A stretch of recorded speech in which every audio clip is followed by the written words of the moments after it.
neza uzohembwa n'Imana niwige gukora ineza aho ugeze hose kuko niwakora ineza uzoyisanga imbere niwakora ikibi naco kizonguherekeza kandi ico kibi nyene nico kizokuvunagura niwakora ikibi naco kizonguherekeza kandi ico kibi nyene nico kizokwica.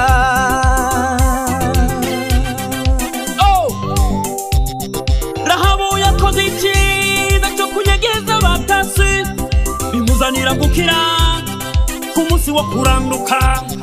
Dorikasi nawe ari we Tabita yakora ibyiza agashonera impuzu abagenda gusa hagera igihe aritaba Imana. Ibyo byiza yakoze nibyo byamuhaye ubuzima. Niwakora ineza mwene wacu izogutunga mu buzima bwawe, niwakora ikibi naho kizokwica wewe.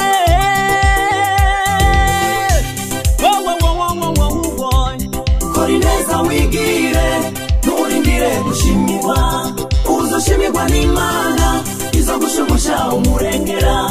Kora ineza wigire nturindire gushimirwa uzoshimirwa n'Imana izogushumusha umurengera.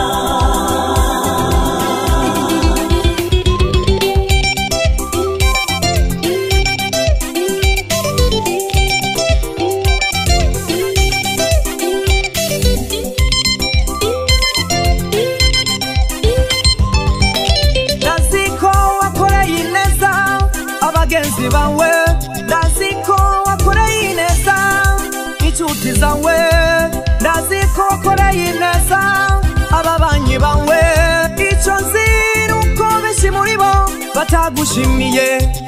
Ibyo ntibiguca ivutu, kora ineza wigire uzohembwa n'Imana abantu ntibashima. Birashika ukaba warabonye abakozi ibyiza bakabizira, ibyo ntibiguca ivutu, kora ineza wigire. Ntega amatwi ngubwira mwene wacu ikibwirwa n'icyumva, niwagaburira abahita nawe abawe bazogaburirwa. Ariko umunsi wawe umva niyo yasonza uramuyicajya uramuyicanywa umuharara umukunda cyane uzoba umusutse kw'amakara yakumuriro. Nimba unyumva kora ineza, kora ineza wigire nturindire gushimirwa uzoshimirwa n'Imana izogushumusha umurengera. Kora ineza wigire nturindire gushimirwa uzoshimirwa n'Imana izogushumusha umurengera.